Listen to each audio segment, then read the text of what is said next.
Bonjour et bienvenue pour cette nouvelle vidéo sur la chaîne Le Boudoir. Je m'appelle Priscilla et aujourd'hui on va parler de 8 livres qui rentrent dans un thème un peu particulier et qu'on voit pas beaucoup je trouve sur les plateformes françaises, qui est le Dark Academia. Qu'est-ce que le Dark Academia du coup? Ça fait partie de ces courants esthétiques ou esthétiques plébiscités par les Anglais. En fait, il s'agit surtout de cadrer un thème particulier et ça se retrouve dans plein d'autres univers. On a le thème chevalier, on a le thème fairy, on a vraiment plein de choses. Et si vous avez envie d'en découvrir plus, je vous invite à aller voir la vidéo de Rachel Magzi qui nous fait un pot pourri de toutes ces esthétiques qu'on peut trouver et qui le fait en portant différentes tenues, que ce soit vintage ou un peu en mode chevalier, et c'est super bien fait et vraiment j'adore. C'est un peu grâce à elle que j'ai découvert ce genre de thème en fait, et ce genre de thème se décline dans plein de domaines, que ce soit au niveau de la photographie, au niveau de la mode, puisque c'est surtout relié à une mode particulière, et notamment, on va le voir ici, à une mode vintage, et aussi à une certaine façon de penser, à une ambiance particulière qui se reflète dans tous les travaux que font ces gens autour de ce thème, et c'est vraiment super. Dark Academia, c'est un des courants esthétiques que l'on peut voir fleurir surtout aux États-Unis et en Angleterre et qu'on voit moins en France, je trouve. D'un point de vue visuel, ça ressemble plutôt à ça, c'est-à-dire quelque chose de très brumeux, d'assez sombre comme son nom l'indique, et qui va refléter une ambiance un petit peu universitaire, un peu écolière, studiantine, etc. Mais vraiment dans un ton très sombre et très old school comme on peut le voir, et c'est vraiment super joli. La Dark Academia, c'est aussi du coup une mode puisque cela reflète un style véritablement vintage qui reflète la mode des universités de 1950 généralement. Donc avec ce genre de petites vestes en tweed et les chemises, et ça peut vraiment donner des styles très beaux et des tenues magnifiques. Personnellement, je suis vraiment fan de ce genre de vêtements. Si je pouvais porter ça tous les jours, je le ferais, je pense, même si c'est pas le cas. Mais c'est vraiment un style vestimentaire avec une ambiance particulière très vintage, et vraiment c'est super beau. Mais le Dark Academia, c'est aussi une façon de penser, puisque derrière le côté vraiment esthétique et visuel, il y a aussi tout ce côté intéressé à la sagesse, à la culture et à apprendre énormément de choses. Le fait que le Dark Academia soit relié à tout ce qui était université, vieilles écoles, etc. n'est pas là pour rien, puisqu'en fait il s'agit aussi d'acquérir des connaissances, de se poser des questions, c'est aussi se remettre en question, et c'est ça qui est super intéressant. C'est-à-dire que du coup, au niveau de la littérature, plein de choses peuvent rentrer dans ce thème de Dark Academia. On va d'ailleurs passer tout de suite aux livres que j'ai sélectionnés pour vous. Du coup, j'ai sélectionné 8 livres qui rentrent, je trouve, dans 4 catégories qu'on pourrait distinguer dans ce concept de Dark Academia. Si jamais vous avez envie d'en découvrir plus sur la Dark Academia, je vous le dis tout de suite, j'ai mis en barre d'infos un article sur Wearstid qui je trouve est très bien fait et qui va encore plus loin que ce que je ne pourrais vous le dire, c'est-à-dire dans l'esthétique, dans le mode de pensée et dans les choses à découvrir sur ce sujet, et qui est vraiment super. Et je vous invite aussi à aller voir la vidéo que je vais vous mettre en lien d'une youtubeuse dont j'ai oublié le nom, je suis désolée. Par contre sa chaîne est en anglais, donc voilà, elle présente aussi quelques livres dont certains je crois que vous pourrez retrouver, ou du moins qui sont proches, et de films en rapport avec Dark Academia, et franchement c'est super agréable à regarder. Du coup, au niveau des livres, j'ai choisi de me baser sur 4 grands axes. J'ai choisi d'abord de me pencher sur les classiques de la littérature, notamment de la littérature anglaise, et ensuite de me pencher sur la poésie un petit peu sombre parfois. Dans un troisième temps, j'ai choisi tout ce qui était un peu plus proche de la mythologie grecque, puisque Dark Academia s'intéresse aussi à tout ce qui est mythologie, civilisation perdue, et c'est un des points qui revient souvent, et notamment dans les mood boards, c'est-à-dire qu'on voit souvent des statues grecques, etc. Et c'est vraiment super intéressant, ça s'intéresse aux langues mortes. Voilà, ça donne vraiment envie, donc j'ai choisi plusieurs lectures sur ce thème, et j'ai choisi enfin le côté un peu witchy, un peu magique de ce côté Dark Academia, avec 2 autres lectures dont je vais vous parler tout de suite. On commence du coup avec les ouvrages de poésie. Alors je n'ai pas les livres physiques sur moi, mais vous pouvez découvrir dans le genre un peu Dark Academia tout ce qui est les œuvres d'Edgar Allan Poe. C'est un auteur de littérature anglaise qui a écrit de nombreuses histoires et aussi des poèmes. Alors personnellement j'ai pas trop accroché à un recueil de nouvelles que j'avais acquis. Voilà, c'était pas trop mon délire, mais c'est un auteur qui est extrêmement reconnu, qui a un côté à la fois sombre, un peu mystérieux et qui est très très connu et très utilisé aussi lors du Pumpkin Autumn Challenge et qui rentre tout à fait dans cette catégorie. Donc voilà, les œuvres d'Edgar Allan Poe sont incontournables dans ce thème. Le deuxième ouvrage que j'ai choisi, c'est quelque chose un peu moins sombre. Il s'agit du Cercle des poètes disparus qui a notamment été adapté en film avec le regretté Robin Williams et qui était magnifique. Voilà, c'est un des films que j'aime le plus et je le regarde pas souvent parce qu'en fait il me fait ressentir tellement de choses. Je trouve que c'est un des films qui est, voilà, ça vous met une claque. Je n'ai pas lu le livre, c'est pour ça que je vous parle plus du film. Mais en tout cas, le livre et le film font partie de ce genre Dark Academia. Pourquoi? Parce qu'on va parler poésie, on va parler liberté, pardon, d'être soi-même, liberté de l'être, etc. On va parler jeunesse, donc apprentissage de soi-même, et on va surtout parler école, puisque les personnages elles sont dans une école privée, et c'est vraiment le must du Dark Academia, c'est-à-dire que vous avez tout ce côté à la fois connaissance, apprentissage de soi et école, mais vraiment old school, et vraiment c'est parfait. En plus, je trouve que l'ambiance visuelle du film, si jamais vous ne lisez pas le livre mais que vous regardez le film, colle parfaitement à ce thème en fait et c'est vraiment super beau. J'ai des images qui me restent mais voilà c'est... Et puis il y a ces répliques. Si vous n'avez pas encore vu ou lu, mais vu, parce que moi perso je l'ai vu, faites-le. C'est magnifique. Voilà. Vous allez en ressortir retourné. Il n'y a pas d'autre mot.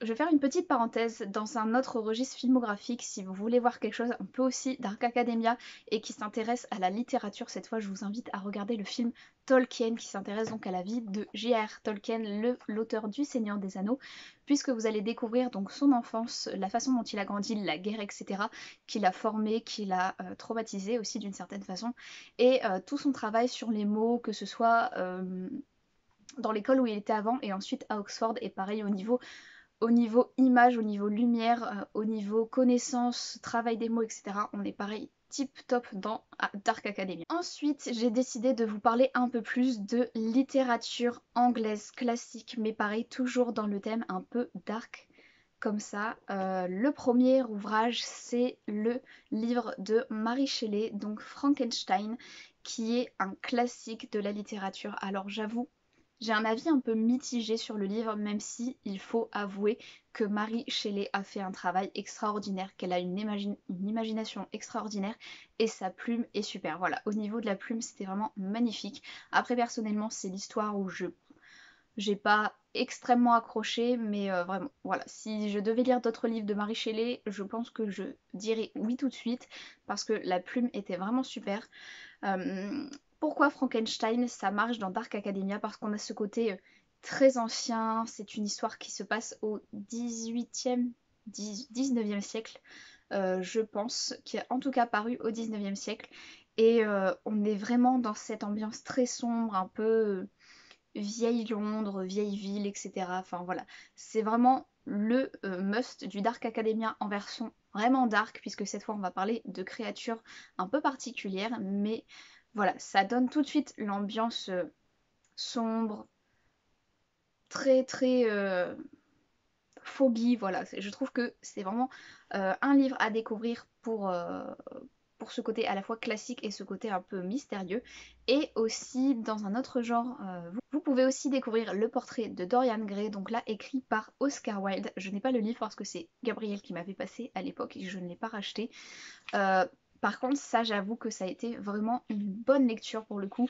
J'ai eu un peu de mal au début, mais c'était vraiment super. Pareil, on est dans quelque chose de beaucoup plus sombre, c'est-à-dire qu'on va découvrir un personnage un peu vaniteux quand même, un peu particulier, et qui au fil de l'histoire va vraiment tomber dans quelque chose d'assez sombre et devenir très très très très particulier.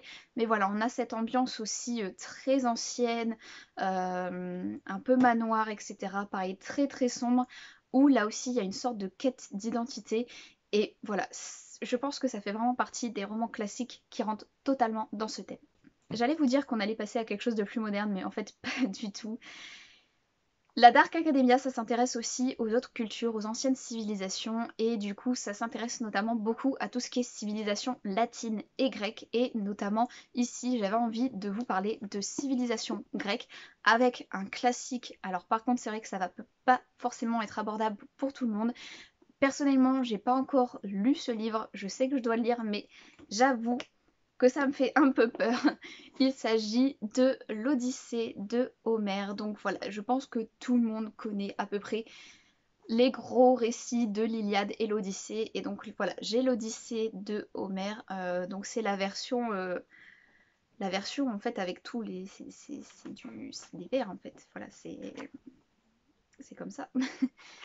Voilà, j'avoue que quand je vois tous les champs, j'ai un petit peu peur de me lancer dans cette histoire. Mais voilà, c'est tout un pan de la mythologie et de l'histoire grecque. Donc voilà, je pense que c'est vraiment important de découvrir ce genre d'histoire. Voilà, ça reste un classique aussi, mais un classique beaucoup plus âgé et qui marche très bien dans ce côté Dark Academia où on s'intéresse plutôt aux civilisations anciennes et à la mythologie. Si vous voulez découvrir un récit un peu plus moderne mais rester dans le thème mythologie grecque, je vous invite à découvrir le livre Circé de Madeline Miller, donc aux éditions Pocket, qui a vraiment fait parler de lui en fait quand il est sorti et il a vraiment conquis beaucoup de lecteurs. Alors personnellement j'ai aussi craqué et je l'ai lu. Circé, c'est donc l'histoire de cette magicienne extrêmement célèbre qui, vous le savez, a transformé les marins d'Ulysse en pourceau. Donc voilà, c'est l'histoire de cette sorcière, de ses débuts en tant que naïade, nymphe, en tant que nymphe et de son exil sur une île et sa vie en tant que sorcière là-bas. Voilà, j'ai trouvé ça super intéressant. Ça revisite donc la mythologie grecque et son histoire et donne une voix à cette sorcière qui a du coup été un peu maltraitée et un petit peu crainte aussi dans cette mythologie grecque. Ce qui est intéressant, c'est que ce livre a ce côté assez contemplatif en fait qui je pense marche très bien aussi dans ce côté Dark Academia, c'est-à-dire qu'on va voir le personnage évoluer et ça se fait de façon assez contemplative puisqu'on n'a pas non plus des rebondissements à en perdre haleine. J'ai trouvé que le rythme était assez calme et on passe un très bon moment de lecture. Mais voilà, ça rentre dans le côté un peu mythologie, un peu découverte de soi et c'était vraiment pas mal. Promis, on passe à quelque chose de plus moderne. Un livre qui me fait directement penser à Dark Academia dans son côté université, vieille université, voilà, un petit peu château français, voilà. Vraiment le truc magnifique qui pour moi a un visuel vintage et je pense que ça a été plutôt bien repris dans les tons un peu sombres de la série. A Discovery of Riches, il s'agit du livre perdu des sortilèges de Deborah Harkness qui m'a donné envie d'aller visiter Oxford et sa bibliothèque. Voilà. C'est juste génial. Si vous avez envie de découvrir une histoire de sorcière et de vampire avec un personnage qui est quand même un peu plus adulte et dans un style plus intéressant, avec un univers un peu sombre, un peu... voilà. Il y a tout ce côté en fait université au début puisque le personnage de Diana Bishop fait des recherches sur des manuscrits anciens donc à la bibliothèque d'Oxford et voilà, je trouvais tout le visuel autour de ce début de livre vraiment génial et pour moi c'est vraiment le côté old school de la Dark Academia, ça colle parfaitement et en plus on a ce côté witchy qui peut dériver du Dark Academia qui est vraiment super et ça fait partie de mes séries coup de cœur. Voilà, si vous avez envie de découvrir la Biclite loin du côté adolescent de Twilight et de tous ses dérivés, lisez le livre perdu des sortilèges, vous n'allez pas le regretter normalement. Et enfin, un peu plus récemment est sorti un livre voilà, que j'ai adoré. Le début était pas tout à fait convaincant, j'avoue, et je pense qu'il a donné un peu de mal à plusieurs lecteurs, mais voilà, si vous vous accrochez et si vous continuez à lire ce livre, je pense qu'il devrait extrêmement vous plaire. Et c'est d'ailleurs à cause de ce livre que je fais cette vidéo, parce que j'ai vu que les lecteurs anglophones le classaient dans cette catégorie Dark Academia, et j'ai voulu vous en parler. Il s'agit de La 9e maison de Lace Bardugo, qui est donc son nouveau roman. Alors c'est un peu différent de tout son Grishaverse, puisque cette fois-ci on s'attaque à du fantastique, du fantasy et du thriller. Et du coup, voilà, c'est beaucoup plus sombre que le Grishaverse. Mais ça a été... Voilà, je m'en remets pas, j'ai vraiment du mal à passer à une autre lecture après avoir lu celui-ci. Voilà, c'était super bien mené, c'est super bien écrit, c'était prenant, mais voilà, il faut s'accrocher. Je sais que ça va pas plaire à beaucoup de lecteurs parce que c'est beaucoup plus violent que le Grishaverse, c'est beaucoup plus sombre. Le début, le style, la construction du récit est assez différente et donc il faut s'habituer. Mais on est pile dans ce côté Dark Academia, c'est-à-dire qu'on a un univers qui est très sombre, voilà, je pense que si on devait le voir en série ou en film, on aurait des teintes très sombres, du brun au gris, en passant par le noir bien sûr. Et on a aussi cette université en fait, puisque toute l'histoire se déroule à Yale, donc Yale qui est donc une de ces anciennes universités américaines. Et voilà, comment vous dire qu'on est pile dans le bon truc, avec des personnages qui sont quand même assez en couleur, et surtout Darlington qui a ce côté un peu gentleman, un peu old school en fait, voilà, vraiment sur les bonnes convenances, les bonnes manières, etc. Et ce côté Yale avec ses vieilles pierres, avec ses vieux bâtiments, ses tombeaux, etc. On était pile dedans, et en plus de ça, on a ce côté donc fantasy, puisqu'on va découvrir des choses magiques, on va découvrir des créatures, etc. Donc voilà, on était pile dans le Dark Academia Witchy dont je vous parlais tout à l'heure, et ça rentrait pile dans le thème, et j'ai franchement passé un excellent moment de lecture. Je vous remettrai ma chronique en barre d'infos, en tout cas pour tous les livres que j'ai lus, vous retrouverez ma chronique en barre d'infos si vous voulez en savoir plus. C'est donc tout pour ma sélection de livres, mais comme je vous le disais tout à l'heure, je vous invite à aller voir la vidéo donc de la youtubeuse anglaise que je vous parlais, je vous remettrai le lien en barre d'infos, qui a fait une sélection de 13 titres, films et livres que vous pouvez lire sur ce thème. J'avoue que j'ai beaucoup retrouvé des choses qui revenaient, et beaucoup de livres aussi de la littérature anglaise que je ne connaissais pas, donc je vous mettrai les couvertures juste ici. Donc si jamais vous connaissez et si vous les avez lus, n'hésitez pas à m'en parler, et n'hésitez pas aussi à me dire si vous avez lu ces livres et ce que vous en avez pensé. Pareil, si vous avez d'autres titres qui pourraient rentrer dans ce côté Dark Academia, ou si vous avez envie de me parler de d'autres mouvements esthétiques, je vous invite à me laisser un commentaire juste en dessous pour me présenter tout ça. J'espère que ce format de vidéo vous a plu, et si jamais vous avez envie de me voir aborder d'autres genres esthétiques et que je trouve des lectures associées, n'hésitez pas, je me ferai un plaisir de faire ça. C'est donc tout pour cette vidéo, je vous laisse profiter d'excellentes lectures, je l'espère. On se retrouve normalement dans 15 jours, et la semaine prochaine vous pourrez retrouver Gabriel. Je vous fais de très gros bisous et je vous dis à très bientôt.